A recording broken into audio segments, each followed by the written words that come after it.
Hello, members. Good evening and welcome. I am Anna Spooner, Tastings and Events Coordinator at the Wine Society, and joined behind the scenes again this evening by the wonderful Mahesh, who is on hand to help with all things technical. So please do shout if you're having any technical issues. We've got quite a few newbies joining us this evening for our introduction to Loire. So I will very quickly just give a heads up on what buttons to press and when.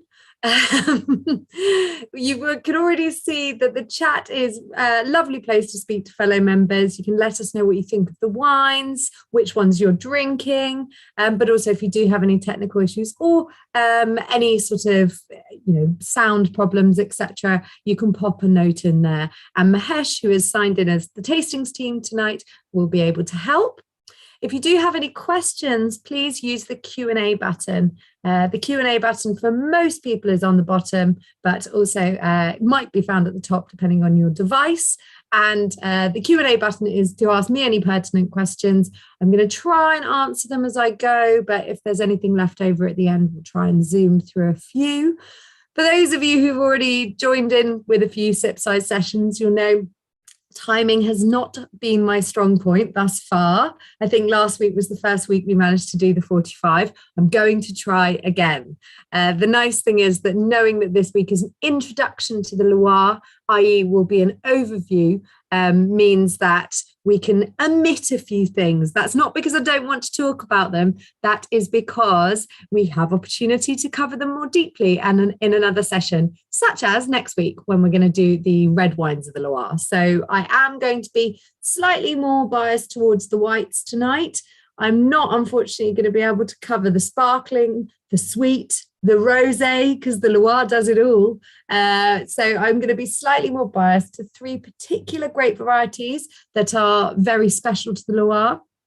And a little bit of an overview, history, background, weather, regions, that sort of thing. But rest assured, if you are a big Loire buff, we will go into detail on some other regions in other sessions because I can't resist. So welcome to one and all. And without further ado, I think it's probably time I pop up my screen and we get going.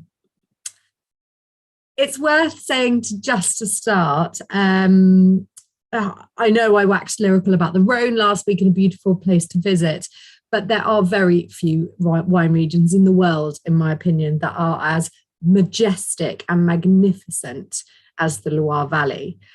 So I wanted to just put a picture up to throw us into the wonderful world of gentle slopes, river, and then also these chateaux. In particular, there are some chateaux, and I'll show you where later, but if you are planning a visit, a lot of the chateaux are built out of the tuffeau soils, these white soils that have come from the excavation of the ground to build carveaux and to build cellars. So there are these incredibly majestic buildings, and I'll also explain a little bit about why they are such beautiful chateaux in a moment. But it's huge. It's a very large growing region, so huge and beautiful. We like that. It is it's done something strange, and it's actually decided to cut off part of the map here, so I'll deal with that in just a second. But imagine the full map's there. The region is all the way along this long river here, and it's actually the third largest growing region in France. That's after Bordeaux and the Rhone, but actually it's long and thin. So if we're talking about length, it's by far the longest. It actually stretches 800 kilometers. It's divided into 4 sections, and beautifully section number 4 is cut off. So let me deal with that in just a moment. But it's worth saying sort of 4 and bordering on a 5th region now, because actually the central part of the Loire, the part that almost touches Burgundy, an area they're calling sort of Upper Loire now, that actually is sort of becoming its own whole entire section. So because of that, I'm going to talk about 4, but it does mean, Mahesh is going to kindly share for me. Yes, please, Mahesh, that would be lovely. If you don't mind sharing slide 2, if you've got it for me. But it does mean that there's a huge breadth of styles of wines available. And we're going to try and cover as many as we can. But as I've mentioned, they include, thank you, Mahesh, that's much better. There we go. So we were missing that green section there. And actually where the map has that little diagram, there's actually that whole other section, more central and more inland. So we're going to talk about these 4 sections. So the blue, the pink and red, which you could also divide into 2 sections if you wanted to, the orange section and the green. And between them, they make a huge range of styles of wine. I will pinpoint each of them in just a moment, but we have everything here. I've mentioned sparkling, dry white, sweet white, rosé, sweeter rosé, and red wine. So there's plenty. One thing about this particular region that makes them slightly different is that they tend to be single varietal wines. So unlike your famous Bordeaux blends or your Southern Rhone wines we spoke about last week, generally, not always, but generally the wines of the Loire are often single varietals. So we're going to talk about varietals shortly. Right, Mahesh, I think we can pop the map down for just a second, and then thank you. We'll go on to show the climate in a minute and then jump into a few of those sub-regions. But thanks, Mahesh. But to give you an idea, the Nantes region, which is the one that was right by the ocean, the vineyards there were planted around 2,000 years ago. So there has been viticulture here for a long time. Sancerre and Touraine, which are further inland, and probably Sancerre, the most popular, arguably, appellation, they were actually only first mentioned in the 500 AD. So slightly newer, but of course that makes sense because a lot of people were using water from the sea or using the sea as a port. So it makes more sense to have viticulture by the sea at the earlier stage. The Loire and Sèvre et Marne rivers, which are tributaries into the Loire, were actually amazing for travel as well. It was safer to travel on the river than it was on the roads where you were likely to be hijacked. So the river became a huge motorway, I suppose, for travellers. So a really, really important river in France. And then arguably the most important thing for wine, after you, the monks are important as well, of course, but Henry II Plantagenet, who was the Count of Anjou, and you sort of hear about him quite a bit through wine history, but he became the King of England in 1154. So when he became the King of England, having been the Count of Anjou in the Loire, they only served the wines of Anjou at English court.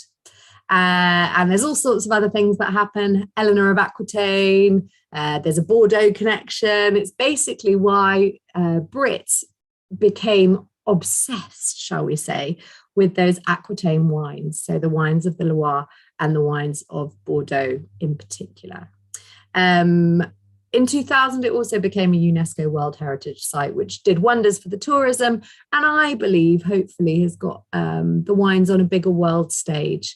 Because as we'll go into in a moment, the grapes have traveled around the world, no end. But actually, I think it's 80% of Loire wines are drunk domestically. So it's not the biggest exported region.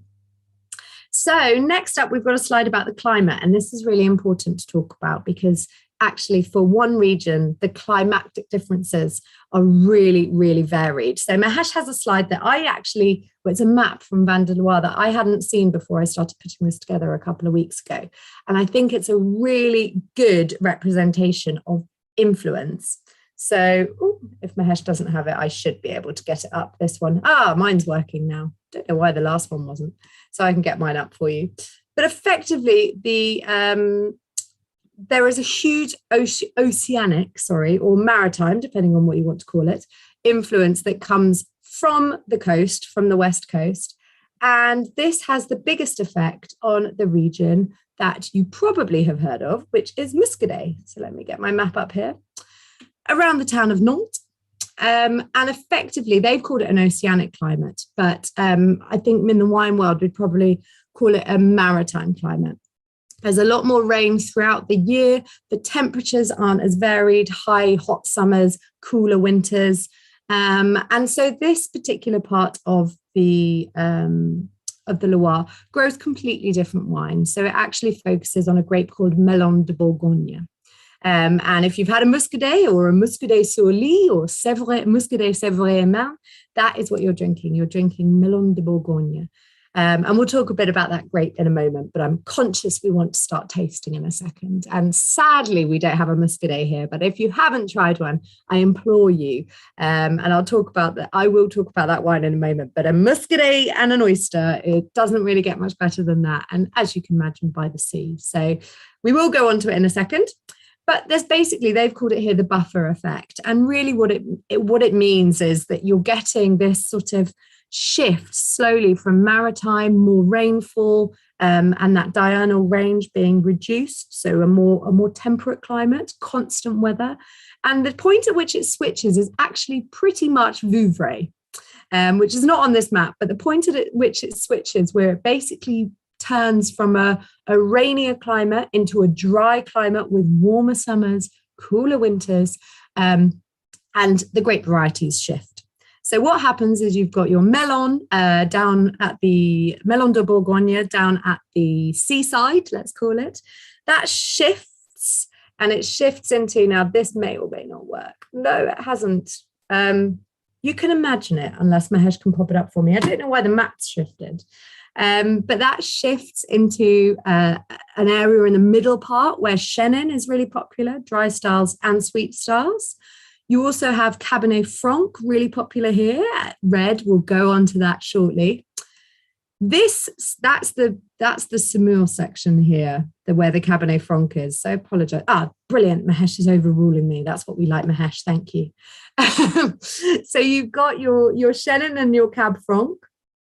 And those basically are centered in that Anjou-Saumur region, the red section.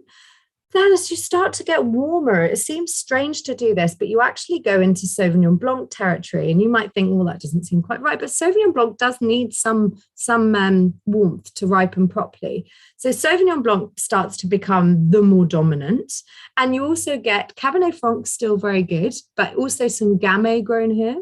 And then we move even further inland, and two grapes that love diurnal range. So they love to have cold nights and warmer days to get their ripeness. Sauvignon Blanc and Pinot Noir dominate. And if you're saying Pinot Noir from the Loire Valley, I don't believe you. We'll talk about it next week. But red Sancerre is Pinot Noir. So it becomes really, really popular here. Just grown in small quantities, and we don't see enough of it in the UK. Drunk in the bars of Paris. But there are hugely famous appellations all the way through here. And so you've got this kind of smorgasbord of different varieties, but some of the more famous names that you might recognize is probably the best way to describe it. Savigny is a dry Chenin from that's Chenin section there. Sweet Chenins like Côte de Léon. Red Anjou is the one made from Cabernet Franc. Moving in slightly to Saumur, so that dark red patch you've got on your screens is things like sparkling Chenin and a bit more of those top Cabernet Francs. Then Touraine, the Garden of France, where we talked about the Sauvignon, the Gamay, the Chenin, the Chinon that we're going to have last, so the Cab Franc. And you've also got Vouvray here. So I mentioned that point at which the weather changes, and that's really at that section there. And then in that central France, I've already mentioned one of the big names, Sancerre, but the other one is Pouilly-Fumé. So that's the one we're going to go on to next, because it's really important to talk about, and it's the perfect time to talk about it. So we do have one quick slide that I'm going to whiz through that Mahesh can kindly flip onto. But it really just shows you also the different soils. I've done a lot of reading on soils over the weekend, and I'm really, really skeptical to talk about soils being in flavours of wine, because there's so much evidence to say that it's not the soil, but it's the sort of growing conditions. But what I will say is that there are certain elements of soil, and it's more to do with structure, etc., that really do influence wine. And where Pouilly-Fumé is from is just on that Kimmeridgian strip. It's actually just to the side of it. So Sancerre is more based in that Kimmeridgian area. Just slightly to the side of it is a more flinty Silex, where this particular wine comes from. But Pouilly-Fumé kind of straddles the two. So you actually get three soils in Pouilly-Fumé. But I thought I'd show you. I know there was some soil buffs here last week, and those are the ancient massifs flanking the Paris Basin, which is the geology of the region. Slightly more simple than last week, but when you do get into the nitty-gritty, it's just as complex. So we'll leave it at that for an introduction. When we do the appellation of the Loire and go into detail, we can talk about, you know, Kimmeridgian limestone with pieces of oyster shell in it and all of that. But we don't have time today, so let's just say this is from a particularly special part just on the cusp of the Kimmeridge outcrop, which it shares with places like Chablis. So it is a particularly special soil. Let's go on to the next wine, and I think, well, the first wine I should say, and I think Mahesh should also have a picture, hopefully, of the bottle shot so that we can show you. There it is. It's the Society's exhibition Pouilly-Fumé. I have the bottle as well, the 2018 vintage. Not to be confused, and it happens all the time, with Pouilly-Fumé, which is a Chardonnay-based wine from southern Burgundy. Pouilly-Fumé is, the fumé does come, and this is why it's important to talk about the soils, the flinty gunflint aromas. So that's the fumé. It's got the fumes of the gunflint. If you imagine sort of shooting an olden days shotgun where you put all of the I can't remember the word now. Either way, it's got that sort of aroma to it. In terms of where exactly it's from, it's made by Domaine Landrot Guyot. I had trouble saying that when I showed it at cheese tasting last week. But it is quite a small producer. Pouilly-Fumé is much smaller than Sancerre. They're over the river from each other, so East Bank versus West Bank. But Pouilly-Fumé is much smaller. It's less than a third of the size of Sancerre. So 13 hectares here. As I said, this particular one comes from a flintier soil than other Pouilly-Fumés, which are more often than not actually can be a bit of a blend. You get all sorts of different soils. 2018, warm vintage. So we are getting a nice sort of rich wine here. But if you smell it and you think, gosh, for £16, I'm not getting loads. Pouilly-Fumé and Sancerre are more traditionally now a refined style. That hasn't always been the way. Sancerre was actually produced to be a sort of young, easy drinking wine. It used to be made with a totally different grape variety. But the style now and what they're really championing is this refined, elegant, and I'm going to use the word, nobody tell me off, but minerality. You can smell something stony. I'm not saying you can smell the stone, the actual stone, but you can smell something stony. It's been aged on the lees, which means the dead yeast cells. So hopefully you'll get also, if you're tasting along with me, a lovely sort of richer mouthfeel than you might expect from some Sauvignon Blanc. I'm going to have a quick taste.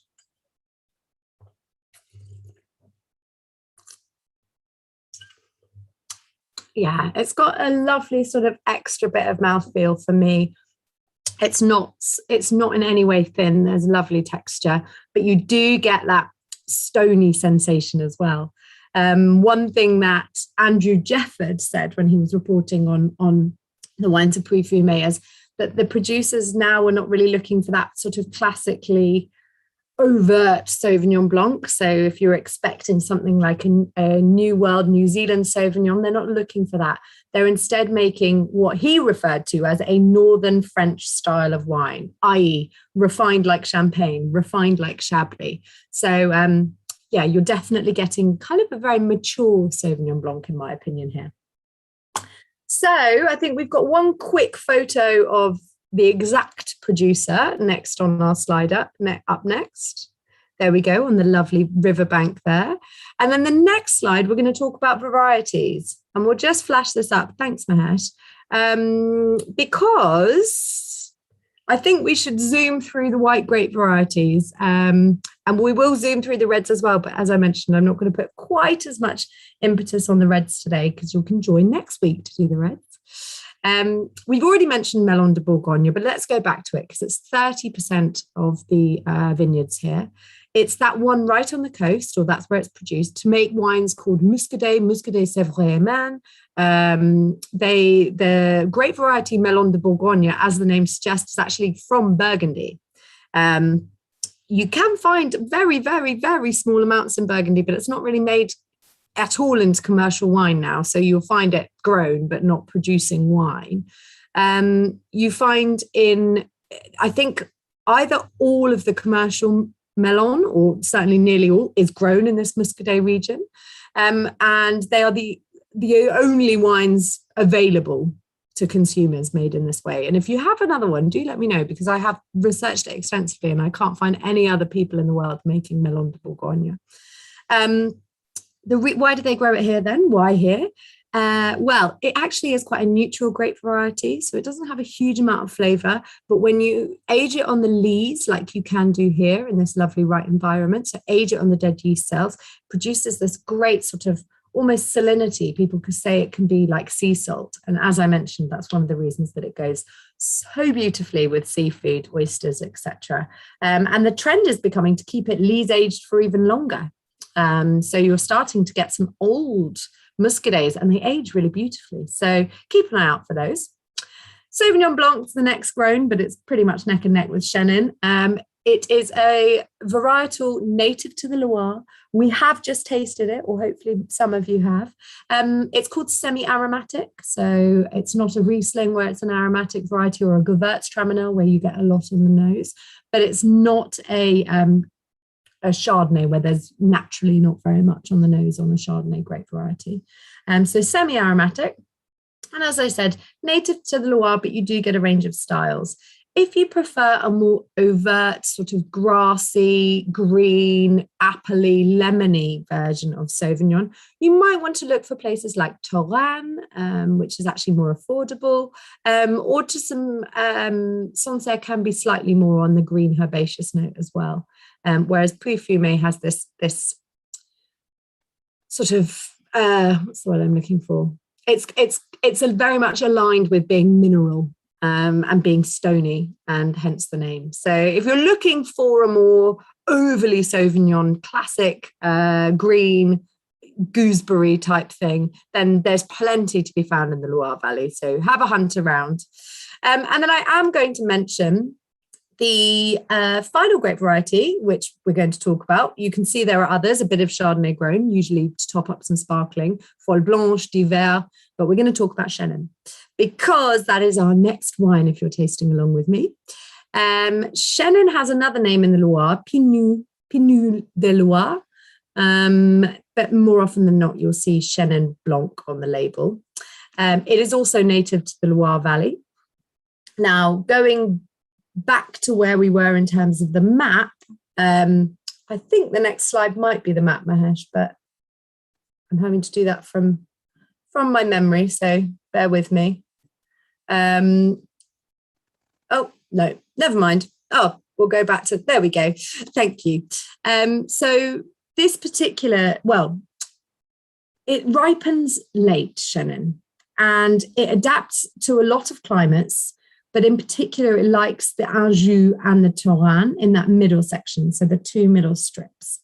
And they produce a range of wines here. In particular, where I've almost put the block saying Chenin Blanc dry to sweet, there are some very, very famous sweet wines produced here from botrytis.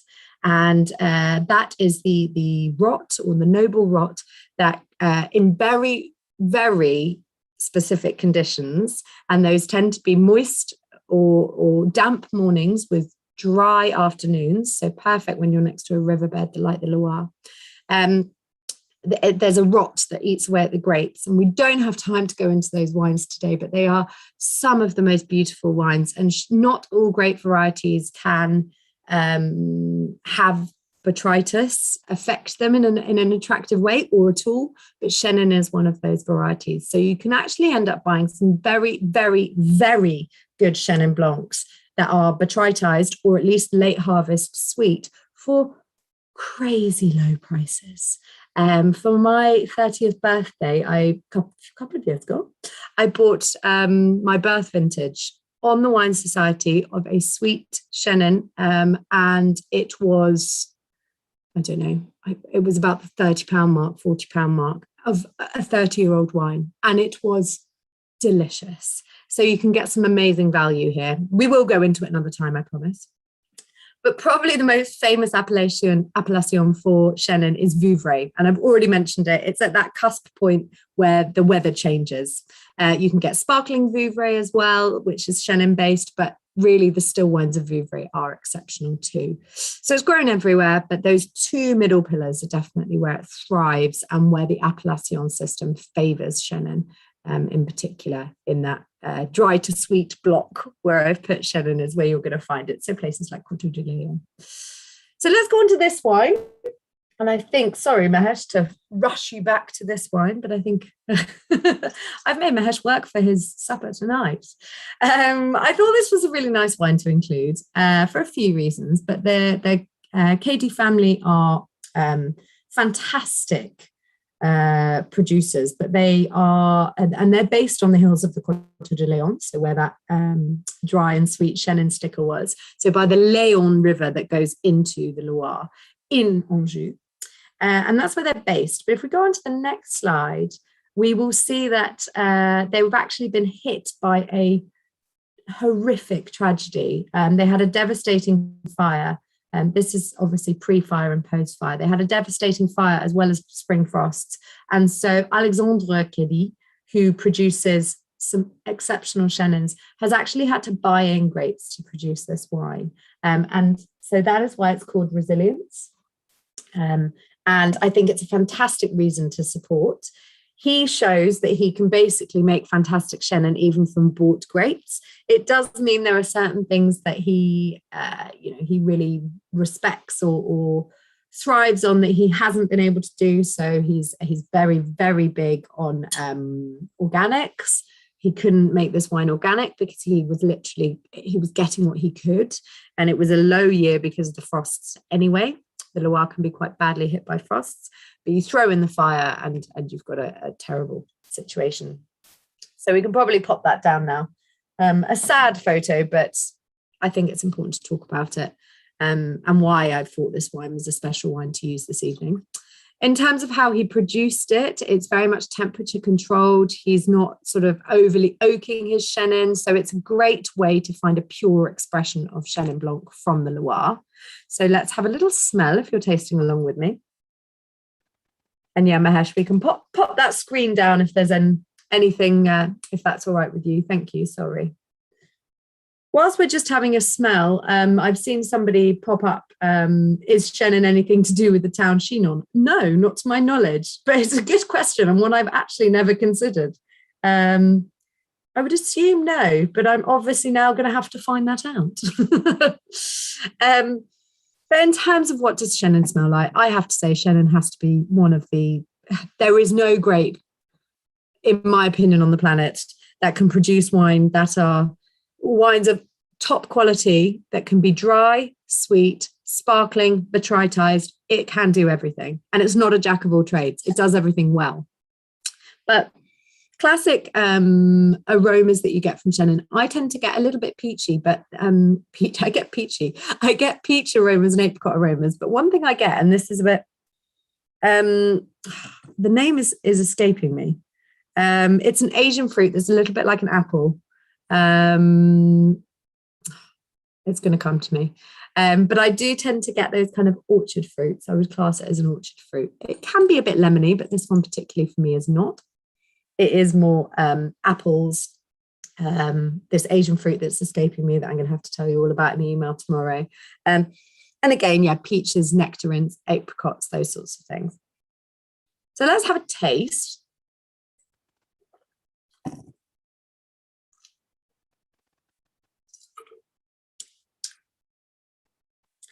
Oh, yeah, it's a lovely, refreshing style of wine. Chenin can be oak aged and can be aged for long times, and it takes on those flavors well. But this is just unadulterated Chenin Blanc, and it's been Nashi pear. That's exactly it. Well done. Gosh, the power of members. There we go. It's a strange thing to always associate, but sometimes there is just one smell. And it's one smell and one wine, and I always get it. And it makes blind tasting Chenin a bit easier for me. It's a wine that I like to get on a blind tasting. But for me, this is just such unadulterated Chenin Blanc. It's all the fruits. It's got really lovely acidity. Chenin, by and large, has quite decently high acidity. Not always. When it's grown in South Africa, it tends to drop off a bit more. So that's how you can tell the difference between a Loire Chenin and a South African Chenin. But yeah, lovely, refreshing. Nice bit of mouthfeel. I think it's probably had a bit more lees aging. Didn't disclose that it had, but it might have done. It had a little bit. But yeah, exactly all the things that Chenin Blanc should do, and an affordable Chenin Blanc as well. So if it's your first venture into Chenin, which for some people it might be, I encourage you, drink more Chenin. Is Chenin late budding and ripening? Good question. Just going through the Rolodex. Yes. Sorry, Chenin is early budding and late ripening. You need quite a long growing season for Chenin, hence why it does so well in South Africa. So you want long sunshine hours. So what you tend to find in the Loire is Chenin Blanc will be on, particularly, prime example would be Coteau du Léon, where these guys are based. They're on a south-facing slope, so they get the maximum amount of sunshine hours. One of the reasons that Chenin has traditionally been made in a sweet style in the Loire, and I'm saying traditionally 10, 15 years ago plus, is that it needed those longer sunshine hours, and actually the Loire couldn't give it to Chenin. And so instead of having these quite austere wines that weren't fully ripe and fermenting them to dryness and not quite getting an imbalanced wine, they left some residual sugar in there and they stopped the fermentation. And then that produced actually a really pleasant wine. But historically, Chenin was more commonly grown in that off-dry style for that reason. So it was grown because it's early budding, late ripening. It needs those really long summers, ideal in South Africa, not so ideal in the Loire, but it needs the aggregate of sunshine hours in order to ripen. And so, yeah, that's why a lot of sweet Chenin was traditionally made. Now they make it, a lot of producers make more dry Chenin anyway, but they make sweet Chenin because it's delicious, not because they have to, because the grapes weren't fully ripe. So yes, good question. Right, let's go on to our final wine, which is our Cabernet Franc from Chenin, maybe or maybe not related to Chenin. But before we do that, I'm going to talk through which grapes. We've talked about which red grapes are grown where, but I think it's important to know how much is grown where, and if there are any sort of indigenous varieties that are perhaps interesting that we should look out for. So, surprise, surprise, Cabernet Franc, if you weren't aware, but Cabernet Franc is kind of the calling card of the Loire in terms of red wines. My dad actually, interestingly, said that he's always been put off because it, again, had a bit of a ripening issue in the, sort of 70s, 80s. And you are also, the winemaking wasn't as advanced. So you used to get some quite green character that he didn't like. Now, I actually really like that about Cabernet Franc, but there's certainly been a shift towards a fruitier style of Cabernet Franc in the Loire now. So if you haven't tried a Loire Cabernet Franc and you're not tasting along with us this evening, then first of all, why? But second of all, do get your hands on one. It's changed a lot since my dad's, distaste to it, and we are going to focus on that grape today a little bit in our tasting, but please I implore you, there's a reason why it all gets shipped to the Parisian bistros, because everyone's having steak, frite and Cabernet Franc there now. So it's being grown in a more Cabernet Sauvignon style, I would say. So if you have given it a bit of a long barge pole of recent, please don't. It's a wonderful wine. But I will talk a little bit about other grape varieties, because even though Cabernet Franc's more than half, it's worth touching on the others. I'll go to Cabernet Sauvignon first, because as I mentioned, that's sort of what they're making Cabernet Franc in the style of. But Cabernet Sauvignon is grown here, but it's not quite warm enough. So maybe with global warming, we'll see, but they tend to make a rosé, and I'll go on to that in the next slide in a moment, but they do tend to make a rosé out of the Sauvignon. So if you're sort of going, hold on, Cabernet Sauvignon in the Loire, less so, more blended to make a rosé. But the ones to quickly touch on, because we'll go into it more next week, is Gamay, which is 18%. So the grape of Beaujolais. We've got Pinot Noir. I already mentioned some really decent Pinot Noir made here. Let's not forget, I mentioned earlier, we're moving towards Burgundy in that central part. So makes sense. Other varieties include Groliot, Pinot d'Anus, Cotte, which is Malbec, which strangely isn't on this slide, but there is quite a decent amount of Cotte grown, or Co, I should say. It's not called Cotte at all, Co. I've always said Cotte and it's incorrect. And we will talk about those in more detail next week. But I will quickly whiz through rosé, because we're not going to talk about rosé next week, because we're doing fully red wines. But on the next slide, fingers crossed, I'll send these to you. Don't write them down. It's not interesting enough to write down. It's something to read and digest at your leisure. But it's worth saying there are a few styles of rosé produced in the Loire, and I have friends who get put off buying Loire rosé because they don't know what they're going to get. All you really need to learn are the names. It doesn't matter what the grape varieties are if you've tried them once and enjoyed them, particularly because a lot of the time they will be blends, but more often than not, they're going to be favouring, shall we say, some of, I'll go through them, the more obvious choices, but they're definitely going to be of a similar style based on that name. It makes commercial sense. If you're making a rosé de Loire, a dry rosé, then we've just seen how much of certain grape varieties are grown. It's probably going to be a lot of Cabernet Franc in there. Great. It's got high acidity. It's actually a really interesting wine, rosé wine, Cabernet, or rosé grape Cabernet Franc. And then it might have some of the others in there as well. And it's dry in style. Cabernet d'Anjou is one of the ones that confuses people, because you see Cabernet Franc, Cabernet Sauvignon, you assume it's going to be dry, but actually it's an off-dry wine. There's a minimum of 10 grams per litre. Not enough to call it a sweet wine, but definitely that sort of touch of something sweeter. I actually think that more people like that style of wine than they let on. And I often serve people Cabernet d'Anjou or Rosé d'Anjou, and they love it. So people that say, I only like really dry rosé. Try them.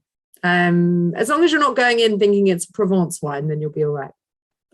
Then we've got Rosé d'Anjou, I just mentioned, 7 grams per litre minimum. Again, a mixture of grape varieties. Sancerre Rosé, exclusively Pinot Noir and dry, and Touraine Rosé, dry, and mainly Gamay, but can be a few other varieties as well. So we'll sweep rosé away and we'll get going on our red, because that's going to take us through to the end of the session. So Cabernet Franc, what shall I tell you about Cabernet Franc? One of the most underrated grape varieties in the world, probably.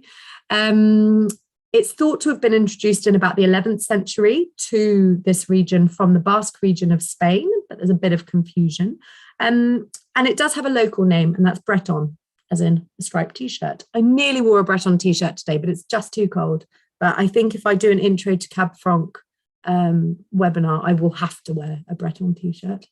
But Cabernet Franc has a really lovely high, because we're quite far north here, well, we're very far north, a lot of the wines have great high acidity, because you do have a cooling influence throughout the region, even where you get warmer on the central parts of the Loire. So naturally there's a lovely high acidity on Cabernet Franc, but it's even more perpetuated by where it's grown here in the Loire. Red fruits, red berries, red currants, all of those sort of lovely, almost Christmassy things. And then the one thing that sets Cabernet Franc apart from Cabernet Sauvignon, and remember, Cabernet Franc is a parent of Cabernet Sauvignon, if you didn't know that already, is Cabernet Franc is slightly more herbaceous. So you get some more of those green aromas. You do still get black aromas, black fruit, I should say, in Cab Franc as well. And particularly now with temperatures increasing, those black fruits seem to be coming out more. But it's definitely more herbaceous. You get a bit more of that green bell pepper sometimes. Dried herbs. Sometimes it can smell woody to some people, but not oaky woody, like actual tree bark, which I can understand. I love that smell. It's so underrated. Now, this particular, I'll mention about Chenin first, because this is where this wine is from.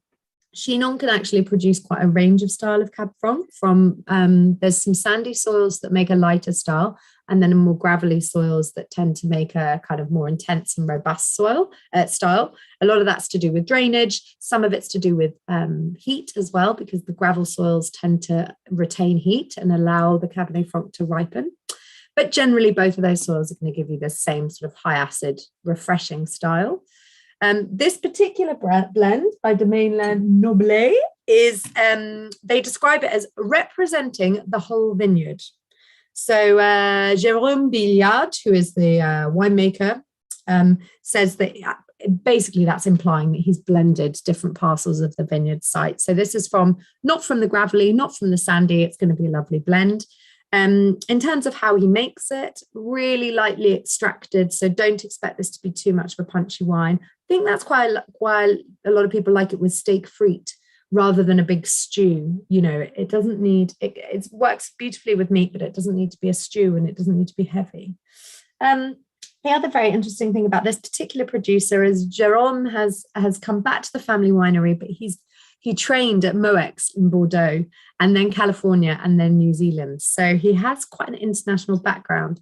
And we're seeing this more and more with our producers in the Loire Valley, sort of going away, getting experience. And in Bordeaux, in the right bank of Bordeaux, Cabernet Franc is usually second to Merlot. So fantastic that he's kind of learned how to produce those stronger styles. He will have learned how to make hot Cabernet Franc in places like California, and then in New Zealand, probably a more refined style akin to this as well. So he's definitely got enough experience of Cabernet Franc under his belt. I think we can finish off with a picture, if that's all right, Mahesh, of this particular vineyard site. Lovely. I mean, have you ever seen such neat pruning of vines? Heavenly. So they're obviously paying a lot of close attention. So if you are tasting along, have a taste. You'll see it's quite light in colour, relatively light in colour. I am getting all of those berry notes, definitely something herbaceous. If you said licorice or thought licorice, I'd be down with that. I'd say yes. But very, very fruity, and not in a jammy hot way, in a kind of lovely, crunchy, just ripe way, not overly ripe. Lovely. So I think we can pop the photo down now. Thank you, Mahesh. And I'm going to have a taste of my wine.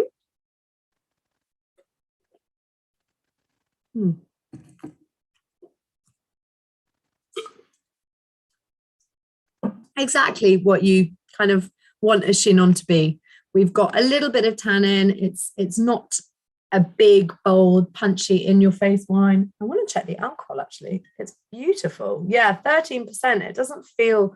I think that's why another reason the wines of the Loire are almost coming full circle to become so popular again, because these are wines that tend to have lower alcohol. They don't get as much sunshine. So I think, yeah, it's a lovely amount of alcohol. It's not that burning, sort of overly warming that we're seeing in a lot of other places now. So yeah, lovely stuff. Right, I'm going to quickly answer as many questions as I can, whilst you hopefully enjoy the ends of your wines. And I'd love to know, keep saying in the chat what you're thinking of them. Presumably, climate change has altered the ripening of Cabernet Franc. I drank Chenin in the late 70s, and it's more approachable now. Exactly. That's exactly it. It's the temperature warming up, the better winemaking, all of those things are really helping with the development of Cabernet Franc. And what you're getting is less astringent and austere green stalks. So you don't get that kind of like what tastes like unripe wine. And then you get these gorgeous fruity flavors, again, that are more developed and less underripe than traditionally they have been. So leading on from that, Karen has asked with global warming, what kinds of wine would be produced here in 5 or 10 years' time? I think the same. Winemakers are trying to learn as quickly as global warming's happening, and everybody says that they're never going to. So I don't think they're going to reinvent the wheel in the Loire, and they're also a really marginal climate. So we're not talking about places like Bordeaux where those varieties are going to struggle if we get these 2.5 degree increases. So many of you may know Bordeaux have introduced some new allowed grape varieties from Portugal. I can't see the Loire doing too much of that because at the moment, things like Cabernet Franc, Cabernet Sauvignon that are already permitted, Gamay, it's been at a marginal position to grow those. So actually, it's just going to move more into the grapes comfort zone. What an awful way of describing it, but I hope you know what I mean. These grapes will be quite comfortable in 5 or 10 years' time. So Sauvignon Blanc might get a bit hot in those central parts, but I think, again, good winemaking techniques, picking slightly earlier, that will help. We've seen Sauvignon Blanc works in New Zealand, Chenin Blanc works in South Africa. These are grapes that are able to adapt. Might be that producers in the Loire have to go and learn a bit more from new world places. And again, producers that are traveling like Jerome will be helping that. So that's that one. Somebody's asked what's the Anjou wine that's mentioned in the Three Musketeers, and I don't know the answer, but I bet a member will. So members, if anybody knows of the Anjou wine that's mentioned in the Three Musketeers, please do produce it. Alison has asked, it's not one of the wines that you're covering tonight, but I understand that Valençay is the only area which has both a wine and a cheese appellation. Do you know if that is correct? It's not quite correct. It's definitely the most famous. So you can have Petit Valençay goat's cheese. And I wonder whether there is probably something about quantities, like it's probably the only one that's, commercially over X amount or something along those lines. But I mean, I was in the Rhone, obviously, a few weeks ago, and they have a appellation for a Gigondas cheese that I had no idea existed in tiny quantities. So the French appellation system, they're very keen to give things an appellation. So my understanding is no, it's not the only one. I think there are a few, but I do agree with you. It's probably the most famous. And the pairing of Valençay Sauvignon Blanc and Petit Valençay cheese pretty much can't be beaten. So there we go. What is the difference between Pouilly-Fumé and Manitou Salon? I'll just finish on that one. Because not a huge amount is the answer. So Manitou Salon has very, very similar soils to Pouilly-Fumé. So if you enjoyed wine number one, but you didn't enjoy the price point, I think it's a good value wine. But if you just wanted to have a more everyday drinker, Manitou Salon is incredibly similar. It's again not as big as Sancerre. Sancerre is by far bigger, but it's very it's more similar in style, I would say, to Pouilly-Fumé. And it does have those mixture of soils that I spoke about. So you're going to get a little bit of everything. So with Manitou Salon, a little bit like Pouilly-Fumé, find a producer that you like that's making a style of wine that you like. The only thing I'd say about Manitou Salon is I've probably seen less Lees aged wine there, but I don't, that could be a personal thing that I've just seen less. And then I'll just say one more thing, because Mahesh has actually mentioned it to me in the chat, that Joe has just obviously been in the Loire. Mahesh works very, very closely with Joe. I think you do the merchandising for almost all of her wines. And he mentioned that the botrytis this year is looking particularly good. So for everyone who's crossing their fingers on the sweet wines of the Loire, we might be in luck this year. And I strongly, strongly encourage you to purchase some of those wines if they do come out. We have got a Côte de Léon on at the moment, FYI, and I'm actually using it to pair with, I don't know whether I should reveal this, one of my Christmas puddings. No, I'm not, sorry. We're doing it for the festive cheese, and I'm pairing it with a Stichelton sort of lightly creamy blue cheese. So if you are so inclined and you like sweet wines, then I strongly encourage you to pick up the Côte du Léon that we've got on at the moment. And I will send it to you in tomorrow's email. Right, I've run over again, but luckily I ran over mainly with questions. So I sort of feel like I can forgive myself for that. I've absolutely loved this evening. I hope you have too. High acid wines, food-friendly wines. You should never really drink the wines of the Loire without food, even if it is just an aperitif, because actually some of these wines are fabulous for aperitif. But do just have them with some nibbles. They'll really bring them to life. And absolutely buy more wines from the Loire, or don't. Save them for us. Save them for me.